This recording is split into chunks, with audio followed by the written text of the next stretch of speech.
મિત્રો કામયાબ તો ઘણા બધા લોકો થાય છે, પણ એમાંથી અમુક જ વ્યક્તિઓ છે જે પોતાની અંદરની અવાજ સાંભળી અને આઝાદ થાય છે. આજ મિત્રો એવા જ એક આઝાદ વ્યક્તિની વાત કરવી છે જેમણે દુનિયાની નજરમાં તો ઘણું બધું ખોઈ બેઠા, પરંતુ પોતાની નજરમાં તેમણે ઘણું બધું પ્રાપ્ત કરી લીધું છે.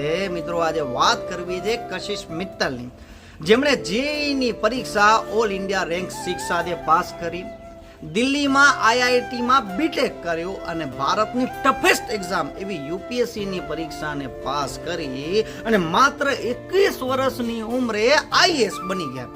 તેમણે ચંડીગઢમાં મિત્રો એસડીએમની સેવા આપી, અરુણાચલ પ્રદેશમાં ડીસી તરીકેની મિત્રો તેમને સેવા આપી, પરંતુ કહેવા છે ને કે અંદર તો એક કલાકાર છુપાયેલો હતો અને એ 8 વર્ષનો બાળક છે એ એમને સંગીત તરફ લઈ ગયો.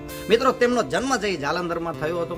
8 વર્ષની ઉંમરે મિત્રો એ સંગીત સાથે જોડાઈ ગયા અને 11 વર્ષની ઉંમરે તો મિત્રો એમણે સ્ટેજ પરફોર્મન્સ આપી દીધો અને 1 દાયકા સુધી ભારતના મહત્વના હોદ્દા ઉપર તેમણે સેવા આપી અને અંતે એમણે એક એવું કામ કર્યું જે બહુ જ ઓછા લોકો કરવાની હિંમત રાખે છે.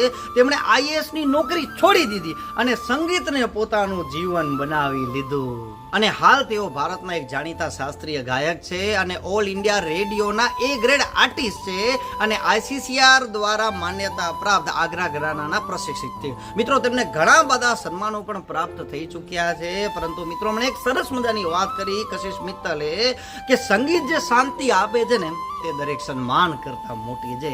અને હાલ તેમનો એક 29 સેકન્ડનો મિત્રો એમણે જો એક વિડીયો છે જે એમણે ગાયો છે તે ખૂબ જ વાયરલ થઈ રહ્યો છે અને મિલિયન્સમાં એમના વ્યૂ આવી ચૂક્યા છે. યાર वो भी अपने ना हुए दिल भी गया हाथों